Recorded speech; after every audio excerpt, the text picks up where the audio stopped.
How many people fit into your kitchen? I don't mean standing room only, although at a party that can be an issue.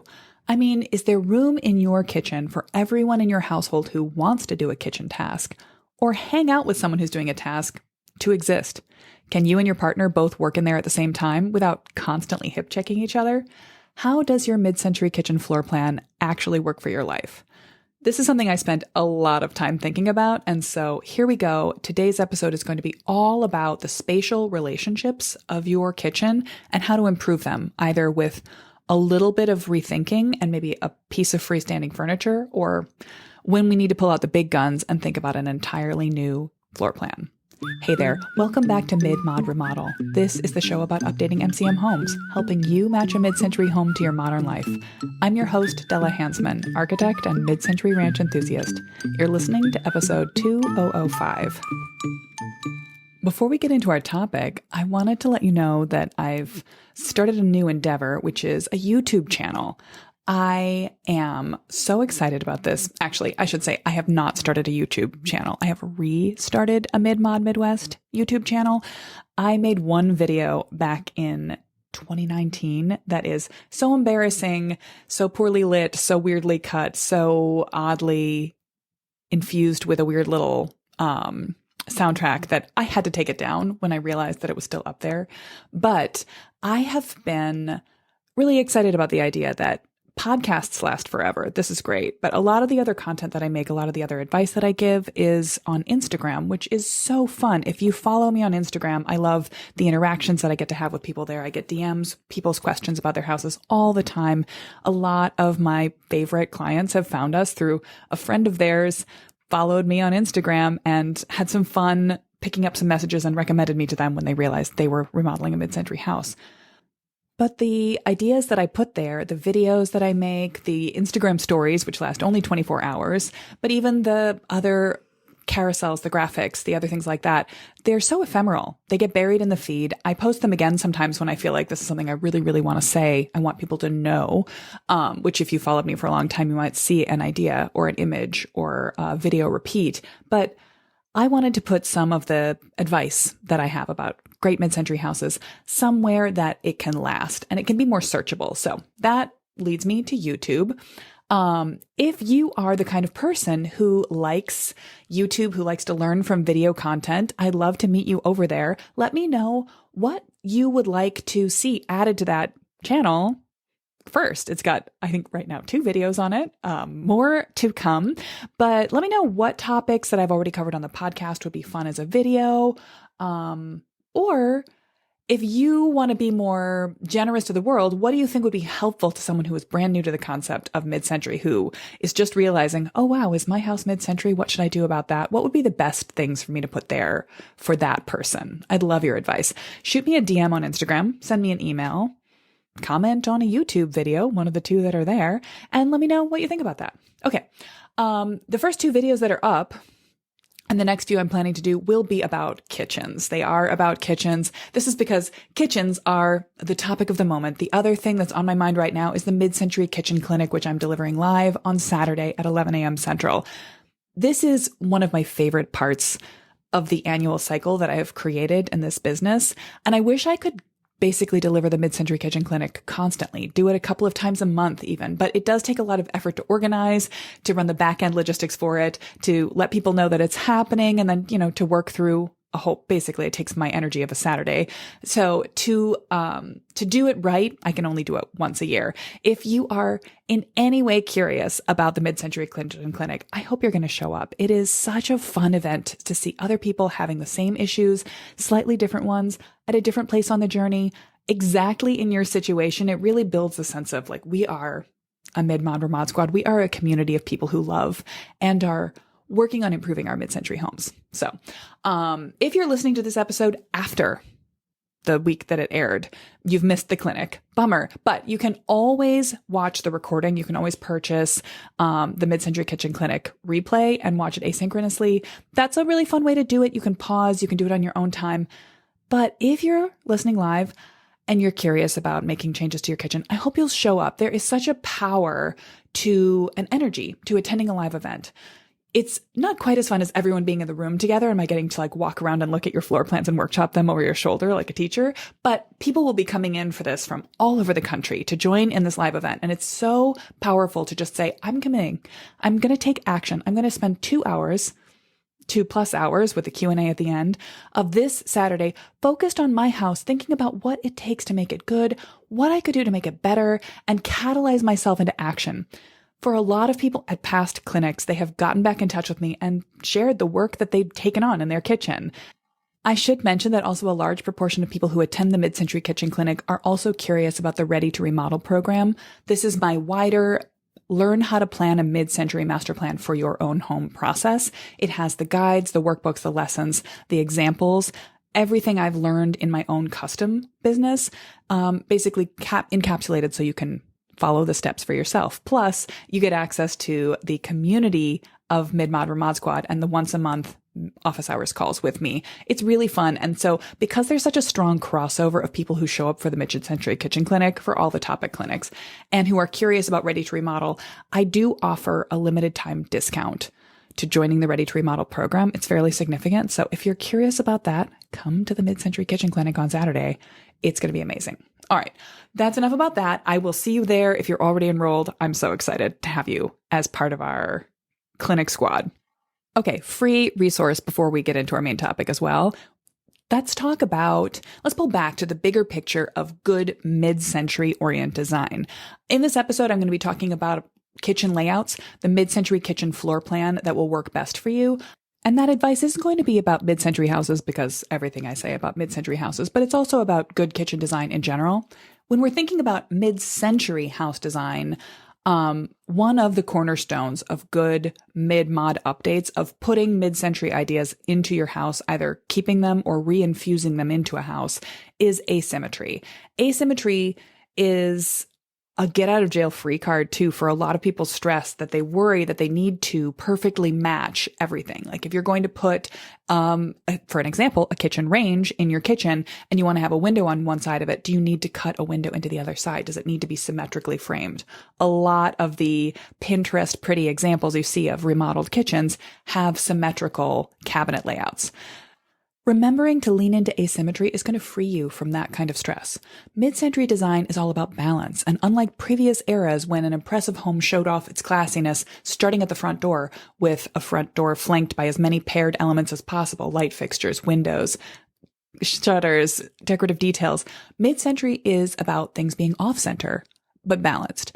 And this is going to make your life easy. Instead of trying to force artificially book-matched designs onto your home, you can play up its asymmetrical features, and it leads to more natural, livable shapes for the items in your life. When you do find something that's overly symmetrical in your house already or in your design plans, break it up. Let your design choices be playful, flexible, livable. So this works in the floor plan as well as in decorative items. This is true for how you arrange art on the wall and decor items. It's true for how you arrange built-ins or shelving or wall materials. It's true for how you cut in new windows, how you wrap a deck around the corner of the house. And it's absolutely true for your mid-century kitchen floor plan. So highlight asymmetry in your house, both in two-dimensional spaces as you look at a wall and in your mid-century kitchen floor plan. If you're looking for more advice on sort of the philosophy, the visual style of a good mid-century update, I hope you have already grabbed, if you have not, get my Mid-Mod Update Design Cornerstones. These 4 concepts are going to anchor the way that the choices you make throughout your remodel feel appropriate to the era of the house. And they are, in short, thinking and focusing on asymmetry both in wall layouts and in floor plans, making the most of the right kind of simple mid-century shapes, choosing the right mix of high-low materials in the mid-century language, and generating flow in and between spaces. So grab that guide at midmod-midwest.com/cornerstones or get it from the show notes page, which will also have links to the Mid-Century Kitchen Clinic and some photos or some sketches that are relevant to the episode and the transcript of the entire episode. You'll find that, of course, at midmod-midwest.com/2005. If you struggle with having enough space to store things, but particularly with having enough space to work and to hang out in your kitchen, it might be a problem with the mid-century kitchen floor plan in general. The way that we think about a floor plan is often secondary to the way that the space looks. It's so common in a remodel to just sort of scrape out the pieces that are there and put them back exactly as they are. And this is why I see again and again in houses that have been flipped or remodeled in the 80s or 90s that the floor plan, the mid-century kitchen floor plan, is exactly intact from what it was.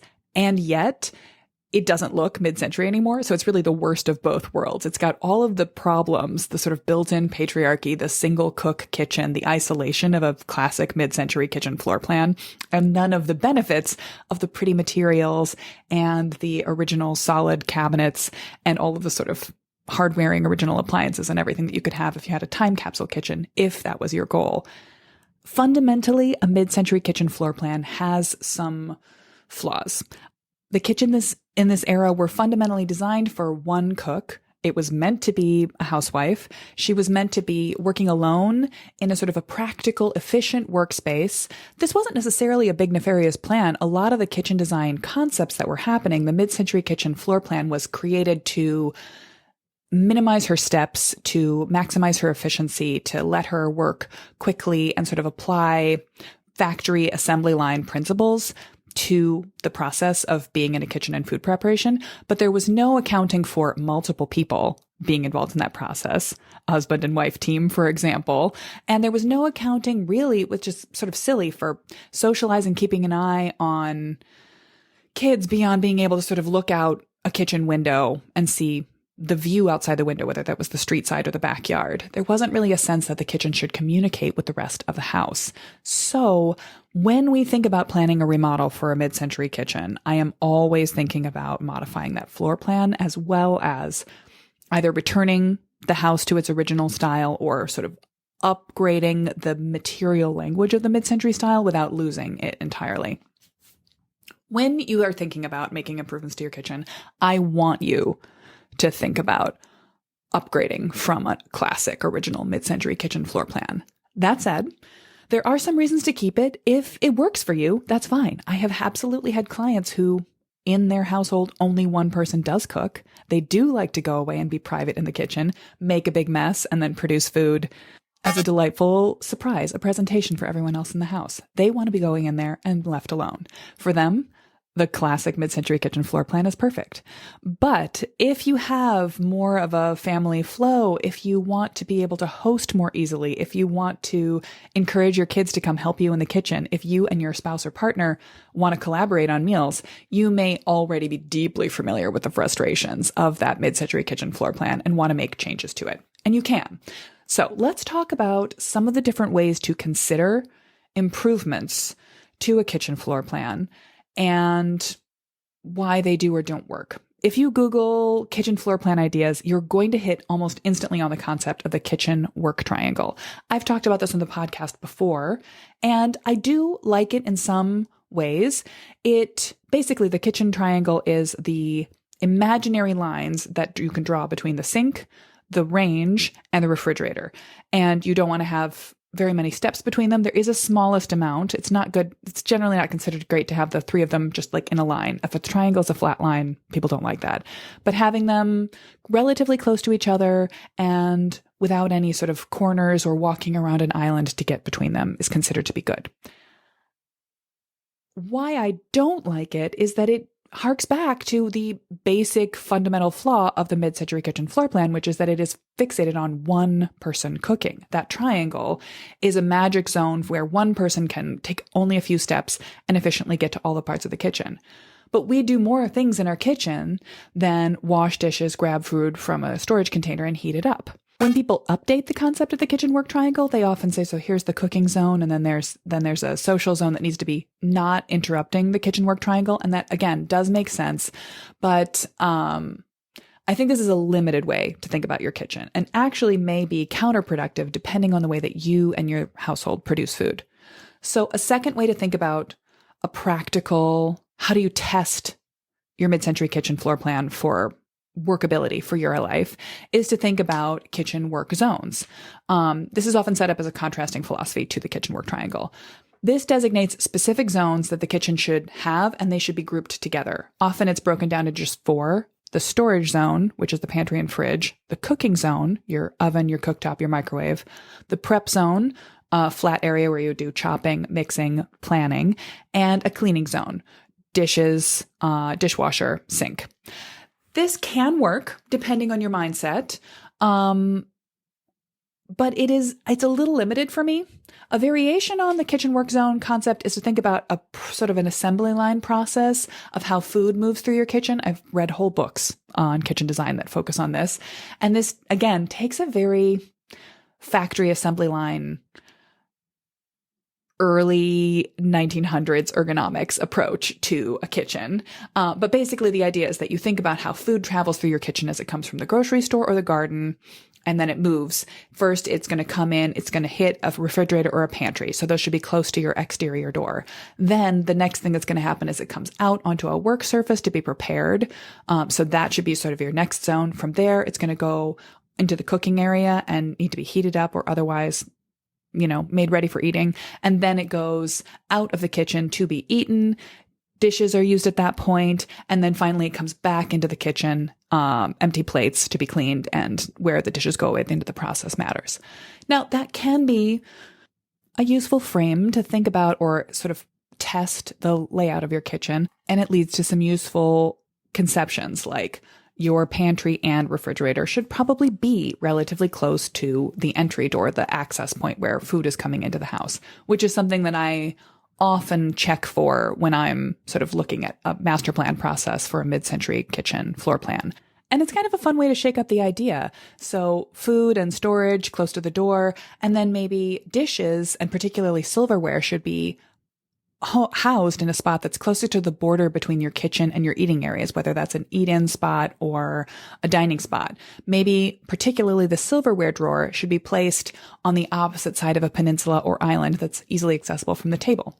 This always makes me think of my grandparents' mid-century time capsule house. It was built in 1953 and fully furnished from a furniture store, and I don't think they made a change to it until they left. I mean, they eventually had a computer, but wow, yeah, that house really was museum quality right up until the time of their deaths in the early 2000s.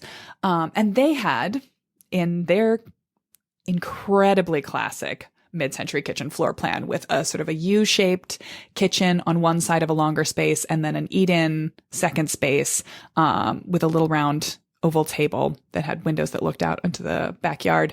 You walked around the end of a peninsula to get to the eat-in space, and the silverware drawer lived on the opposite side of the peninsula from the working kitchen. So you could sit in one of the chairs at the table and reach back and grab an extra fork or spoon. I also, just as a fun fact, I have not their silver, but their, aluminum pressed daily forks, knives, and spoons silverware set. And I love it. It makes me so happy and it connects me to them. It meant that every time you did the dishes in that household, you had to take the little dish rack out of the dishwasher, which by the way, wasn't built in, but was a freestanding appliance that rolled around. So you could roll it up and connect it by a hose to the sink and then unconnect it from the sink faucet and roll it back into a corner to be out of the way-ish. Out of the way-ish is the best grade I'm going to give that functionality. But you had to take out the little silverware caddy and walk it around to the silverware drawer to put away the silver because it was inconveniently located from the rest of the kitchen, but convenient to the table. So that's kind of the food travel zone philosophy. To me, none of those really completely wash. More realistic, if you're thinking about how to improve your mid-century kitchen floor plan, is to think about who is cooking in your kitchen and who is hanging out in your kitchen when those things are happening and why. So that very same floor plan that my grandparents' kitchen had, a U shape with a peninsula sort of cutting it off from a blank table area, has popped up in a number of clients' homes as I have done mid-century master plans for them. And this has either worked for them or been the absolute ruination of their daily life, depending on who cooks in their house and when. In one example, for a family with small kids, it was a disaster. Both parents would be in the kitchen trying to hurry up, make snacks, make the kid food, make their food. The kids would come in and get underfoot. It was hard to get around to the peninsula to the table when they needed assistance with their foods, with their dinner process. And the adults were constantly bumping butts, basically hip checking each other as they were moving back and forth across that open area in the center of the U. They were desperate for a new mid-century kitchen floor plan. And when I looked at their problem, I saw that, one, we could blow up the whole layout. We could remove that peninsula entirely so they could have easy flow and access out to the Eden area, perhaps even put in a long island. This would have been certainly a few years ago. The solution would be to tear out the peninsula and run a long island down the center, narrow length of the kitchen, and have it half of the island be sort of a work zone, and then put stools around the other half and have it be an Eden island. I did see, though, that they could make a less invasive change. Their space, the U of their kitchen work area, was large enough that they could benefit from a tiny center island, a freestanding piece of furniture, to give the cooks a reason to go around something rather than to cross straight across the open area of the U. Let's call this segment of the podcast, Della Says You Need a Tiny Island in Your Kitchen No Matter What. Go buy one for your house ASAP, regardless of when you plan to remodel. Okay, the tiny island. I grew up in a house with a center butcher block. My mom bought this solid, I believe it's oak butcher block from the Scandinavian Imports Furniture Store, where she was a bookkeeper in her late 20s and has hauled it around to every kitchen she's ever had my whole life. I have talked about this on the podcast before. I love this object. I covet this object. I have a freestanding butcher block island in my kitchen as well. It's not as cool as hers, but it works. Okay, so I'm biased. I grew up with this. I see the logic of it, but it also solves a problem that I tend to think of as the open water shipping lanes issue of a U-shaped kitchen. Or maybe you could think about it as an empty parking lot problem. When everyone is facing their work surface with their back to the rest of the room, a classic problem of the mid-century kitchen floor plan, all of the work surfaces face away from the center of the room, this situation is almost guaranteed to happen. Someone is working and they think of something they need across the kitchen, so they rotate on the spot, turn, and walk directly towards it. The odds are good that at some point, the other person working at their face away cook zone is going to have the exact same feeling. They'll turn in the opposite direction, rotate around, and they'll end up smashing right into each other, or at least having to dodge. On the other hand, if you're standing and working at a prep surface and your partner is, for example, facing 90 degrees away, you're at the kitchen sink, and on your left side, they're doing something at a chopping area. You realize you need something from the pantry, which is directly behind you. If you turn to go get something and there's a small center butcher block island in the middle of the space, you're going to rotate to the right and go around the far right side of the butcher block. Just as they think of something, they'll turn left and reach to grab what they need from the same wall that you're heading towards, but you won't bump into each other. I know this sounds overdramatic, smashing into each other in the kitchen, but the lighter version of it, a hip check from your loving spouse by one or both of you as you hold something heavy, sharp, hot, or a combination of the above, is not a great situation and does happen regularly in an L or U-shaped kitchen with nothing to break up the center.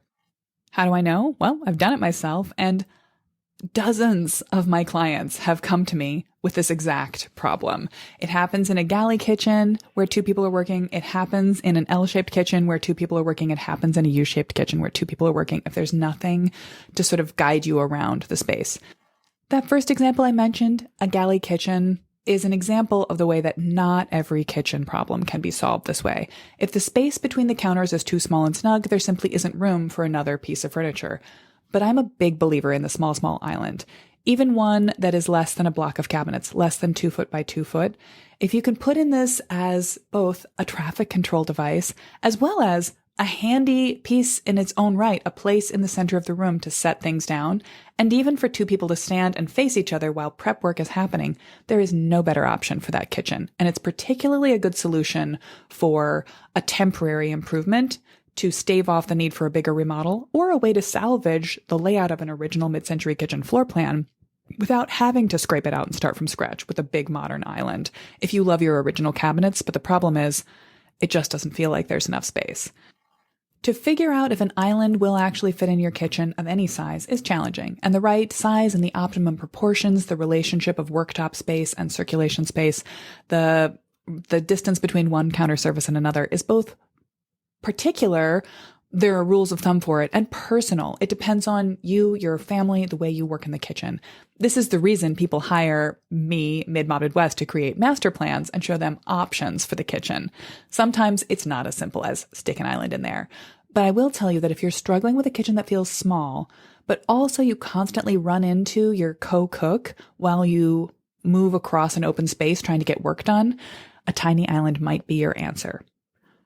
On the other hand, there is the rarity of the mid-century kitchen floor plan, a house with a lot of space. If you're gifted with lots of space, you may have more possibilities for how to organize it. I just worked on a project like this where the existing house had a very generous footprint, and the new owners were eager to make of it a family and friend hub zone. All of their people were going to come and gather at this house regularly. One option that I ended up proposing for them was an L of work surfaces facing 2 walls, and then a double island arrangement in the center of the space, one that was more oriented for prep work and cooking tasks, and one that was basically just for people to sit around and chat. In the end, after they saw the options, the ultimate design we landed on was to narrow that open floor area a little more by putting a full height wall of storage opposite the L, with pantry overflow, but also a drinks fridge and sort of snack grab and go things, and also some entry storage. And then one very oversized island in the middle of the working space with room on one edge for the cook to move back and forth along the L and along the inner edge of the island, and then seating for non-cooking family members and guests around 2.5 other sides of the island.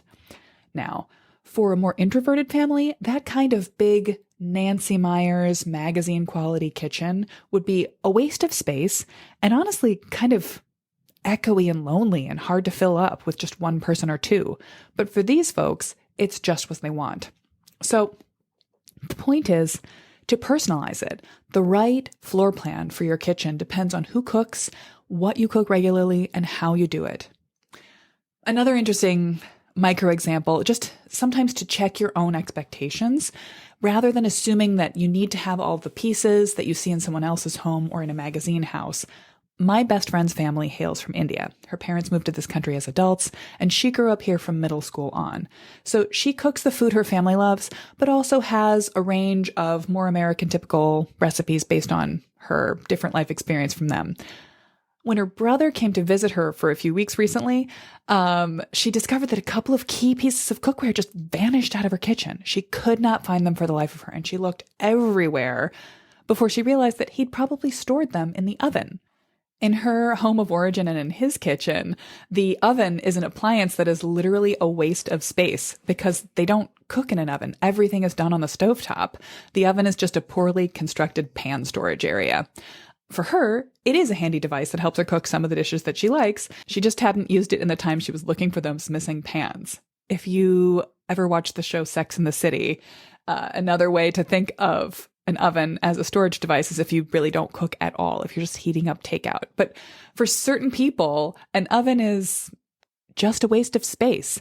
I wouldn't recommend for those people that they center the design of their kitchen around that. They might want to have an oven for the occasional whatnot, or you could choose to not have one at all. But you want to think about what you're orienting your kitchen around based on the way that you cook. Another example, some people cook with a microwave for everything, reheating takeout. Other people use a microwave to speed up part of certain steps in the food that they prepare. And still others grew up in households or have decided as adults that the microwave is something that just ruins your food. It's destroying nutritional value. It's creepy. Why would you ever? So for people in those situations, the place that you set a microwave oven, whether you build it in or keep it in a pantry or in a drawer, is a very different decision, and it depends on your and your household's preferences. Never going to be able to copy an existing mid-century kitchen layout, or God forbid, an update layout from a magazine, even if you saw it was totally pretty, even if you found it in Atomic Wrench magazine, even if you saw it in your neighbor's house and their floor plan started out the exact same as yours. First off, the logistics of it may simply not be right, unless they have the exact arrangement of windows, doors, the exact proportion of inches in width and length. It's very unlikely that this same exact design is going to work well for you. But even if your original mid-century kitchen floor plan was identical, your lifestyle is not the same as the person whose kitchen remodel you're inspired by is. So ask yourself again, what do you cook? How do you cook it? And what happens in your kitchen besides potentially cooking and eating food? A lot of things have changed in our lives between the mid-century era and now. I talked about this way back in season 1, maybe episode 103 or 104, about how the people who are in our kitchens, the way we're using our kitchens, the time spent on food preparation have shifted dramatically since the era when all of the mid-century kitchen layouts were baked into our houses. There is a certain amount of chicken versus egg question in this. When you're thinking about how you like to cook in your home, some of the way you're used to cooking might have been affected by the floor plan of whatever era of house, whatever place you were living in. One of the questions I ask my clients when I think about the kitchen and how I will propose options for them is how they use it. And if they're moving into a new house, often how they have used a kitchen in the past, how their previous kitchens have worked for them or not. But if you've lived with an original mid-century kitchen floor plan for a long time, the way that you cook and the way that you live in your house has already been conditioned by that footprint. So on a recent call with a client who had slowly tackled improving every other part of their charming mid-century house, but the kitchen, now they lived in that house for upwards of 10 years and it's their last, their top, their biggest priority. I had to approach this a different way because the way that her family prepares and lives around food is very much conditioned by the shape and the structure of the mid-century kitchen floor plan that they have. So I had to ask her, how would you like to make food? How would you imagine yourself with a different division of labor, bringing your kids into the process of food preparation? What would you like the social life of your kitchen to be? This takes a bit more imagination, but you may need to ask yourself the same question. To recap, I tend to favor for my own brainstorming a modified version of zone-based kitchen planning after I've gathered my information about the original mid-century kitchen floor plan or whatever's happened to it in the intervening decades, and after I've had detailed chats with the clients about the way they want to cook, the way they want to live, the way they socialize, host, or don't. I try to set it up with the right degree of openness to the rest of the house, the right degree of openness to itself, the right space, and, maximizing what we can do with the footprint that exists. There is no right answer. It's always going to be specific to the cooking style, to the rest of the house, to the hosting and daily life preferences. From there, I start with what I think of as the working zones of a kitchen: prep, heating, washing, and then any other specialized zones that the client may have called for baking, a space for processing garden foods, for Sunday batch cooking. That's going to depend on the family. Once I've got that area, which you could think of as the kitchen work triangle, but it's more flexible than that, I add in storage.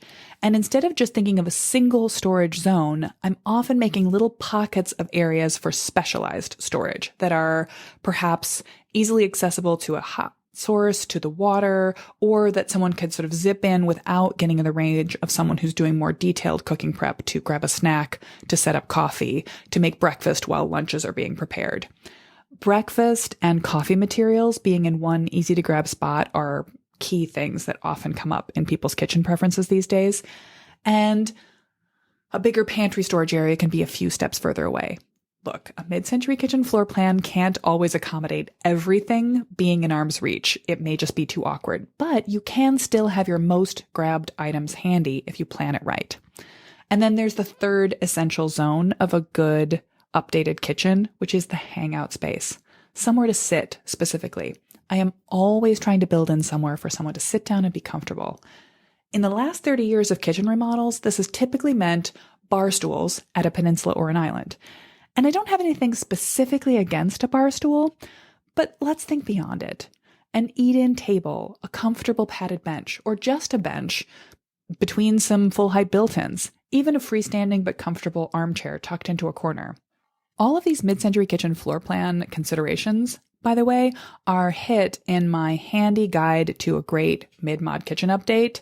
You can get that for free at midmod-midwest.com/kitchen if you don't have it yet. And by the way, that free download has a secret discount for the kitchen clinic on its thank you page. So if you sign up for it, the page you'll be taken to after you put in your email address will offer you a discount to this weekend's live clinic.